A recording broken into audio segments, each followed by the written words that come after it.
Olá, amigos telespectadores, amigas telespectadoras do programa Joaquim Alessi, caros internautas que nos assistem pelas redes sociais.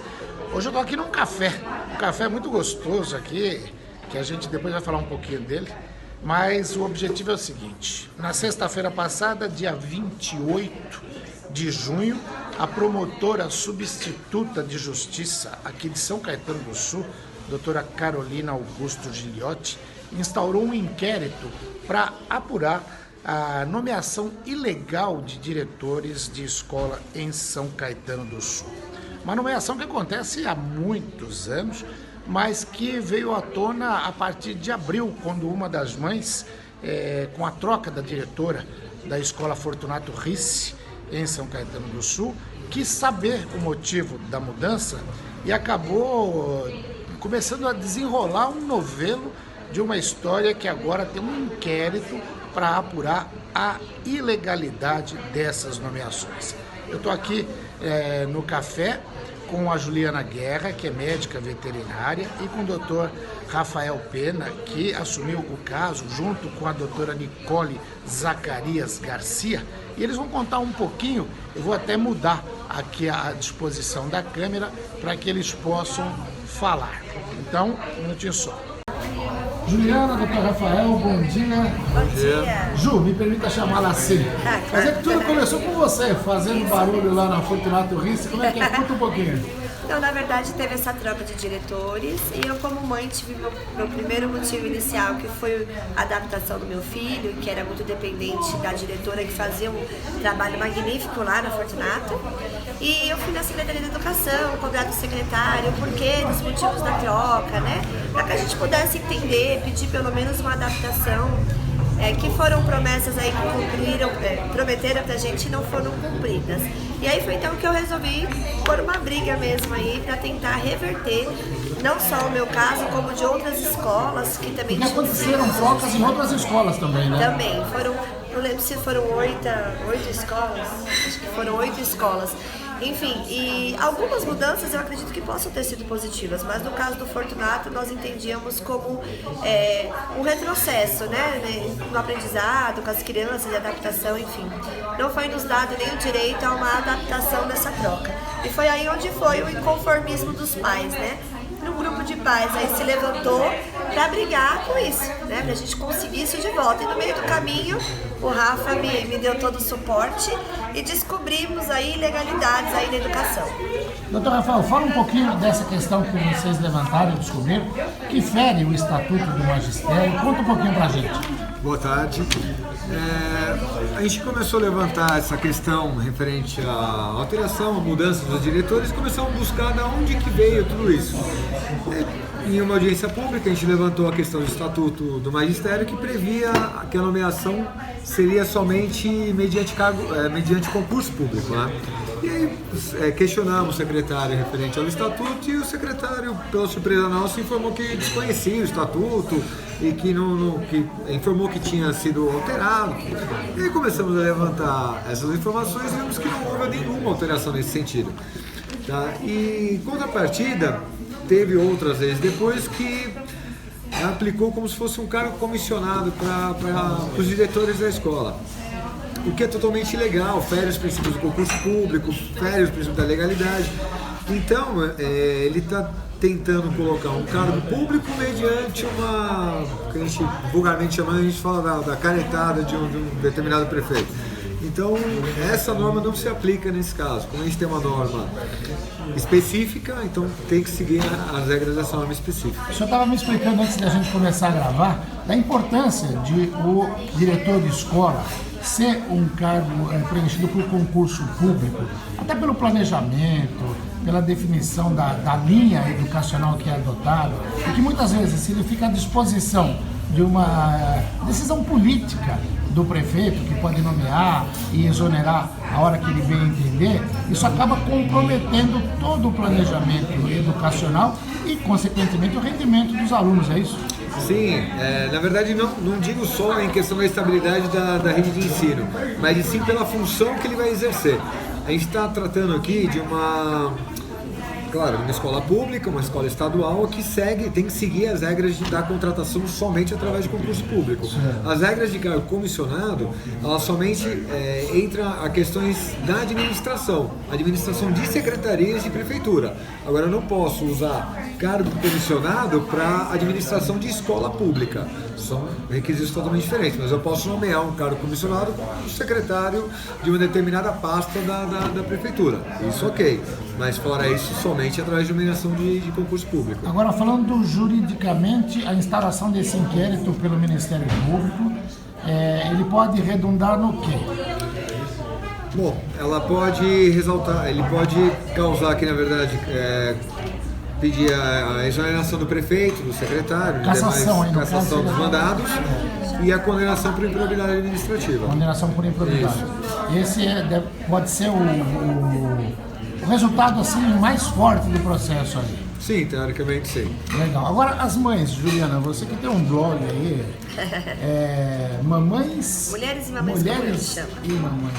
Você tem aí 40 mil seguidores? Tenho mais de 40 mil seguidoras. Tem pouca influência, mulher? Acho que é por isso que deu uma repercussão um pouquinho maior, porque muita gente já estava brigando já. E acabou que a hora que eu coloquei ali, acabou dando uma atençãozinha um pouco maior. Você sabe, Joaquim, você até falou sobre fazer concurso público, né? Isso é o que estabelece o estatuto, mas eu ainda acho que precisa ter um ajuste aí. A nova gestão que vier, eu acredito que tem que ser uma forma como que se a própria comunidade escolar pudesse eleger o seu diretor e também tirá-lo caso ele estiver fazendo uma má conduta com a escola. Porque se a gente simplesmente coloca lá e tem tantos anos para ficar, se não estiver fazendo um bom trabalho, a gente não tem como mexer. Então, eu acho que assim, existe uma fraude no estatuto, mas eu acho que a gestão que entrar tem que fazer uma reformulação de como eleger esses diretores. Você conversando com as demais mães, entende que elas também têm esse anseio, ou seja, a comunidade se apoderar da escola e determinar o futuro. Sim, porque acho que nós que estamos ali todos os dias, nós que sabemos a realidade do que está acontecendo, né? Legal. Sim, e assim, nós sentimos a mudança, né? Apesar da diretora nova ser uma pessoa também querida, nós sentimos a mudança em todos os aspectos, pesou. Então, se eles falarem que é só o diretor, né? Eu acho que o diretor ali é a base de tudo, né? Legal. Bom, doutor Rafael tem uma colocação. Vale a pena ressaltar também que, assim, essa alteração de cargos entre diretor, professor, ela é alterada de acordo com a mudança do secretário.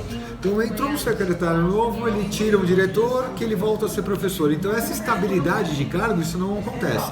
Então, em determinado momento, eu posso nomear um professor da escola aí como diretor, no ano seguinte eu tiro ele como diretor e volta para ser professor. Então, essa divisão dos cargos, isso comprova justamente a ilegalidade da prefeitura. Legal. Bom, a gente vai mostrar um videozinho aqui que viralizou na internet, que a Juliana fez, fantástico, que mostra o movimento das mães, e a gente vai continuar cobrindo esse caso aqui, tanto pelo jornal ABC Repórter, quanto pela TV Grande ABC, porque a gente tem um compromisso com a administração transparente, com a administração responsável, e a gente luta para isso. Então, parabéns, Juliana, aí pelo trabalho, parabéns, doutor Rafael, Obrigado. E contem com a gente para divulgar o desenrolar desse processo, que tenho certeza vai ser importante. Obrigada, viu, Joaquim, pelo espaço também. Eu que agradeço.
Bom dia, boa tarde, boa noite, a equipe do SPTV. Como podem ver por esses cartazes, alunos pedem a volta do diretor Júlio, que simplesmente foi destituído de seu cargo, sem maiores explicações pela Secretaria da Educação de São Caetano. Os pais e alunos querem a volta do diretor para que juntos possam executar um bom trabalho na escola.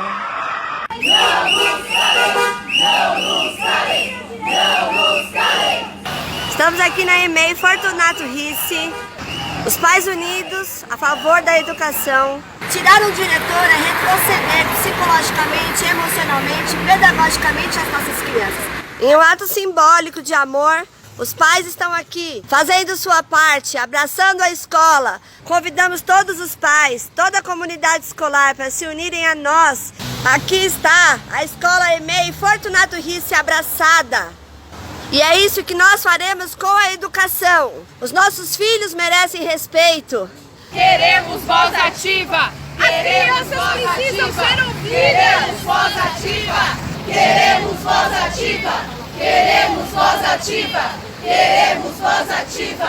Queremos voz ativa! Chega de benefício próprio! Chega, prefeito! Chega! Sem política nas escolas! Chega de indicação! Chega de indicação! Chega de indicação! Chega de indicação política, nós queremos escolher. Porta do EMEI Fortunato Ricci, representante de pais, eu sei que muito mais gente gostaria de estar aqui, mas devido ao trabalho não pode, mas nós queremos ser ouvidos. A educação precisa de nós. Chega de intervenção política dentro da escola, os pais têm os seus direitos e principalmente os alunos têm direito a essa proteção. As crianças, elas precisam de um processo pedagógico.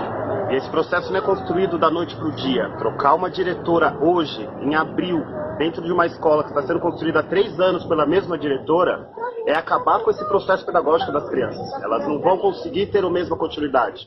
Eu sou professor de ensino público. Eu sei como que muda toda a dinâmica de uma escola quando a gestão muda. Então, fazer isso com as crianças hoje é um crime. Então, o que a gente pede? Que tenha democracia dentro da educação de São Caetano. Que possamos nós eleger os nossos dirigentes, os nossos gestores dentro das escolas. Porque assim a gente consegue escolher o que é o melhor para os nossos filhos. Não o prefeito mandando o que ele quer e a gente sendo obrigado a aceitar. Então, é por isso que estamos nos manifestando, porque é um direito nosso. Crianças com dificuldades de entrada, crianças em desenvolvimento com a diretora atual, nós precisamos que isso seja mantido. Inclusive problemas de crianças com inclusão que serão consequentemente afetadas com essa mudança.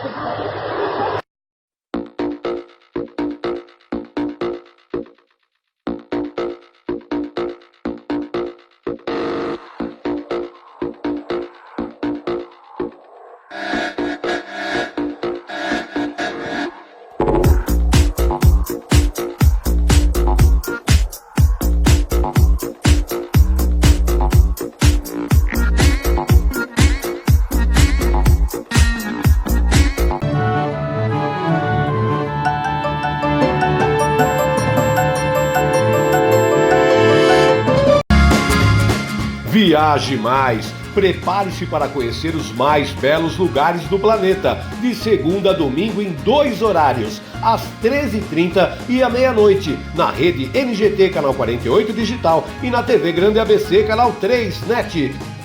Agora você tem um encontro marcado com Walter Esteban no programa Viaje Mais.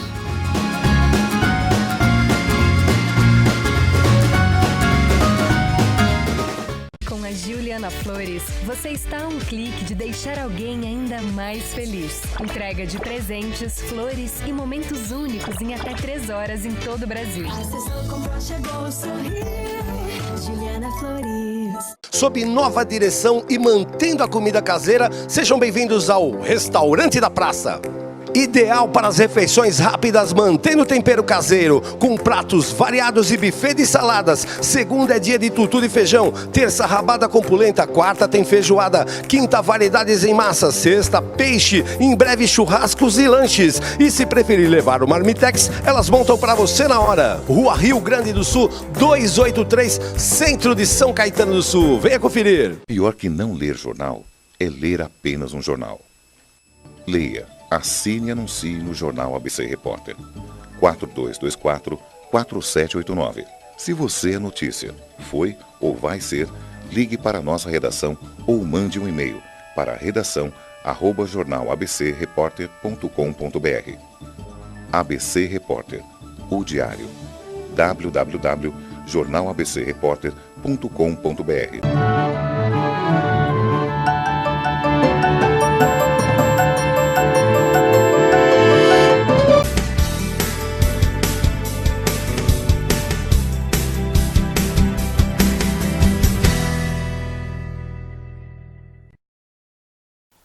Olá, amigos telespectadores, amigas telespectadoras do programa Joaquim Alessi, caros internautas que nos assistem pelas redes sociais, começa mais um bloco Saúde do Homem e eu volto aqui à Clínica Uroproctor em São Caetano do Sul para conversar com o Dr. Marcos Tobias Machado, que hoje vai falar sobre as famosas pedras nos rins, os cálculos urinários. É isso mesmo, doutor? Sim, bom dia a todos, é isso mesmo. E normalmente é algo que quando se manifesta é uma dor insuportável, né? Sim, na verdade você tem duas manifestações mais importantes, né?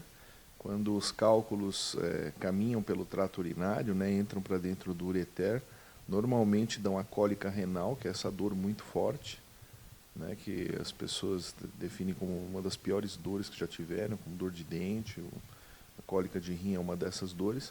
E um outro quadro possível é quando as pedras estão no rim mesmo, ou obstruindo parcialmente o trato urinário e dão infecção de urina. Então são os dois principais quadros que a gente tem, né? O indivíduo pode ter sangramento urinário, tem outros quadros também, mas o mais comum é dor mesmo, forte, que normalmente leva o paciente para o pronto-socorro, para a emergência, né? Ou infecção de urina. Correto. E o que provoca esse tipo de problema? A gente pode ter uma definição? Na verdade, assim, você tem vários tipos de cálculo, né? Os mais comuns que a gente tem são os de cálcio, né? Os cálculos de cálcio estão diretamente relacionados a uma redução no volume de líquido e um aumento no volume de sal ingerido. Então, a primeira dica seria ingerir bastante água, que a gente considera não tem um volume certo, né? No inverno às vezes é menos, no verão é mais, se transpira, né? Você precisa ter uma urina clara, né? Isso pode variar entre 2 e 3 litros de água. A média é essa, 2, 3 litros de água por dia. E o sal, né? A questão do sal é uma questão de reduzir sal, que você vai estar tratando também outras coisas, outros distúrbios importantes, como a hipertensão arterial, e vai reduzir a quantidade de cálcio na urina, porque é como se fosse uma solução, né? Quanto mais cálcio você vai colocando dentro da urina, vai calcificando, né? Como você coloca um sal colocando num copo de água. Chega uma hora que a solução fica saturada e aí você começa a calcificar, a formar essas pedras. Correto. Bom, aí eu não fiz a prevenção, não tomei água, eu abusei do sal e tive o problema. Os tratamentos são vários, não tem um tipo só específico, não é só necessariamente cirurgia, pode começar com medicamento. Como é que são os tratamentos? Sim, existe tratamento com medicação, né? Como a gente estava falando, os cálculos urinários de cálcio são os principais, mas você tem também de ácido úrico, né? Os cálculos de ácido úrico têm uma característica que eles podem ser dissolvidos com tratamento médico, né? Com alcalinização de urina, com medicações que evitam o ácido úrico. Na urina você pode ter aí um tratamento médico com medicação. Existe também tratamentos para a melhoria da eliminação de cálcio na urina, né, que são os diuréticos tiazídicos, e você tem também o litocide, que é uma droga específica que reduz aí a formação. O problema de tratamento médico para cálculo urinário, como é uma condição que vai se tornar praticamente presente a vida toda do indivíduo, é um tratamento com pouca aderência, né? Então o negócio é mudar hábitos mesmo. A questão do sal e a questão da água são os principais, né? E dentro além do tratamento médico, que é uma coisa que a gente pode orientar para alguns pacientes, a gente tem os tratamentos de destruição de cálculo, né? Desde o tratamento externo, que é a litotripsia extracorpórea, você entra numa máquina, toma um sedativo e ele vai dando ondas de choque e explode. É um tratamento ambulatorial que você faz e vai para casa no mesmo dia, como as cirurgias, né? As cirurgias evoluíram muito. No passado se faziam cirurgias com grandes incisões. Hoje em dia são muito raras. Normalmente a gente faz ou a cirurgia endoscópica, que é por dentro da uretra, da bexiga, se sobe o ureter e se chega até o rim, com aparelhos flexíveis, por exemplo, são aparelhos especiais, pode operar até cálculos dentro do rim, e não só no ureter, como se fazia antigamente. Tem a cirurgia percutânea, que você faz um pequeno orifício, perfura a pele e chega dentro do rim, e aí com um aparelho óptico, com laser, você destrói os cálculos. E tem também as técnicas, quando você tem muito volume de cálculo, você pode utilizar cirurgia laparoscópica ou robótica, onde você tira a maior parte de cálculos de grande volume, com esse tipo de cirurgia. Então, hoje em dia, a cirurgia com incisão, aquela que a gente fez no passado, que eu treinei na minha residência há 20 anos, a gente praticamente não faz mais para cálculo renal. E que para a recuperação do paciente tem uma diferença gigantesca, né? Essas cirurgias endoscópicas são cirurgias de um dia de internação. E muitas vezes, se você fizer de manhã à tarde, você pode dar alta para o paciente. Né? Então, a recuperação é muito mais rápida. Não fica sequela na parede abdominal de incisão, que normalmente as incisões lombares deixam a sequela com hérnias, com abaulamento da parede, que muda toda a dinâmica abdominal do indivíduo. Às vezes ele dá até problema de coluna isso aí, dependendo do abaulamento que fica. Além de dor, né, que você corta nervos, né? Então, hoje em dia, com pequenas incisões é muito raro, a recuperação é muito mais rápida. Que ótimo. Há muito tempo eu ouvi falar do uso do laser nessa cirurgia. Nesse tipo de procedimento é que se usa o laser para explodir as pedras? É? Sim. Na verdade, você tem várias fontes de energia que você pode utilizar. No passado, a gente utilizava uma fonte mecânica, que era como se fosse uma britadeira. Né? Você tinha uma fonte que injetava ar, e aquilo fazia uma onda mecânica e você quebrava os cálculos. O problema desse tipo de... Ainda existe, tem vários centros que ainda tem isso. O problema é que isso pode machucar o ureter. Você vai batendo na pedra e a pedra bate na parede do ureter, pode até perfurar o ureter. Tem onda ultrassônica, que é uma outra fonte de energia, que vai desbastando, que é o que o dentista utiliza, por exemplo, para fazer alguns tratamentos em dente. Então aquilo vai desbastando o cálculo. E o mais comum é o laser, que causa uma menor lesão, tem uma penetração de 2 milímetros, e aquilo você vai desbastando e às vezes até explode, até derrete a pedra. Então o laser hoje em dia é o mais utilizado. Tá ótimo.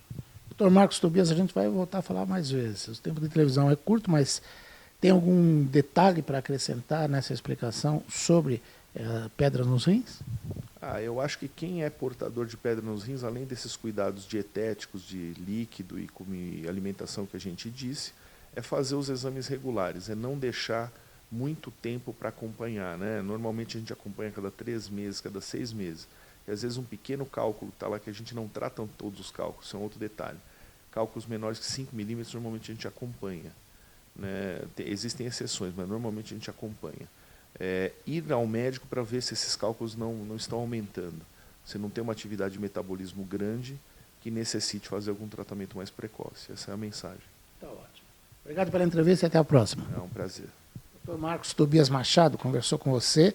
Importante essa recomendação, hein? Quem tem cálculo aí renal tem que fazer o exame periodicamente, aí, acompanhar junto ao médico para não sofrer depois, porque o sofrimento, eu sei disso, é muito forte. A gente volta na semana que vem com mais o bloco Saúde do Homem.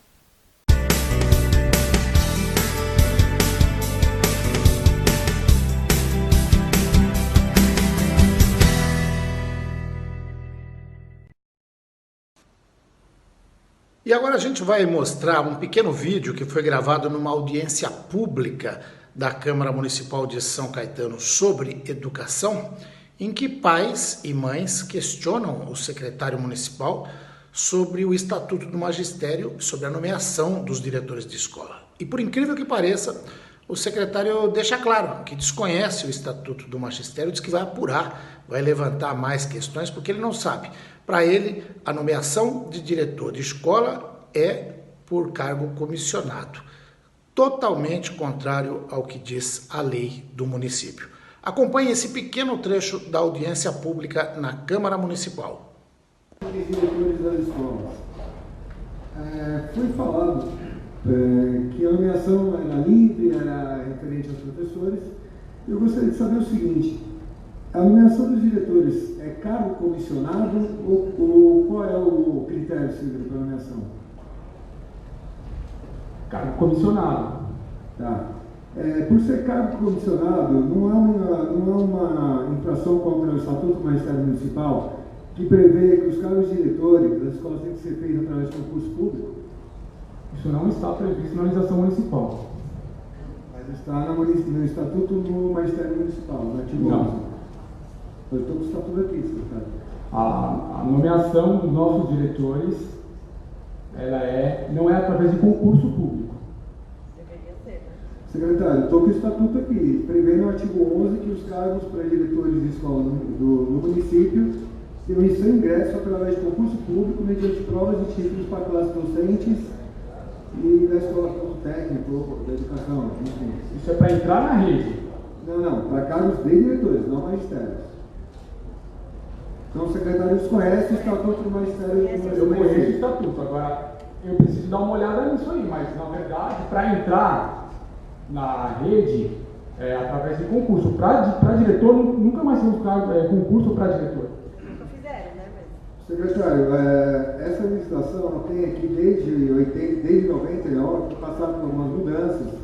Então, tem que pegar as alterações que tiveram posterior a essa legislação. Foi levantado todas as alterações, só que o artigo 11, que fala do ingresso do diretor da escola municipal, é através de concurso público, mediante provas e títulos. E a sua retirada do colégio, na verdade, né, do seu cargo de diretor, a sua remoção, ela tem que ter, são critérios avaliativos, referente a condições do diretor, ou classificações da escola, enfim, são um rol bem taxativo ali, previsto nesse próprio estatuto. Então, ou seja, todas as nomeações que ocorreram até o presente momento foram todas nomeações de cargos de comissões que não poderiam ser feitos para cargos de educação, nesse caso. Então, são todas as nomeações que foram irregulares ao longo desses anos todos. Eu desconheço essa informação. Preciso apurar melhor, mas isso já vem acontecendo desde 1980 e alguma coisa? Desde 90? Desde 1980 então, já está fazendo errado. Está sendo, todas as nomeações têm ocorrido. Você quer uma cópia do estatuto? A gente Nós temos uma cópia, mas eu vou apurar melhor essas informações, mas o senhor para quem quiser consultar, é o decreto 3475 de 96, o artigo 11. Lá está previsto como funciona o ingresso para cargos diretores da rede municipal. E até para ocupar o seu E aí cargo. por favor. E até para o senhor ocupar seu cargo, o senhor deveria conhecer ele de ponta a ponta, né?